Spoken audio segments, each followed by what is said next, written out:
मध्य Italy के पहाड़ों से घिरा एक मध्य युगीन गांव फेब्रिज डी कैरीन है, जो 1940 के बाद से पानी में डूब चुका था। 1994 के बाद पहली बार फिर से 2020 में झील से बाहर आ चुका है। 73 साल से पानी में कैद इस गांव के दर्शन इंसानों ने अब तक मात्र 4 बार किया है। 1958 में, 1974 में, 1983 में और 1994 में। इस छोटे से गांव की स्थापना 13वीं शताब्दी में हुई थी। टस्कनी में लुक्का प्रांत में स्थित ये गांव लोहे के कामगारों का निवास हुआ करता था। हालांकि 1947 में ये एक भूतिया गांव माना जाने लगा और स्थानीय एंड्रॉन नदी पर एक बांध बनाकर गांव के कृत्रिम रूप से बनाई गई झील में दफन कर दिया गया।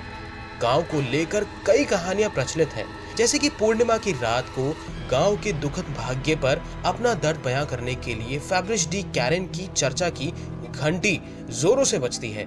एक और किस्सा गांव की एक कुटिल और बूढ़ी औरत तेदोरा से जुड़ा है।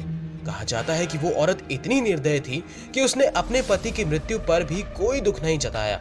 जब गांव जलमग्न होने वाला था तो उसने ये मानने से इनकार कर दिया कि ऐसा कुछ होगा और उसकी घर में ही डूबकर मृत्यु हो गई। इसके बाद 13 और 14 दिसंबर की रात को चर्च से मौत की घंटी की आवाज सुनाई पड़ती है। इस तरह के कई किस्से इस गांव से जुड़े हैं जो कई देशों के लोगों को अचंभित कर देते हैं। आखिरी दफा जब ये गांव जल से बाहर आया था तो बड़ी संख्या में पर्यटकों को अपनी ओर आकर्षित किया था।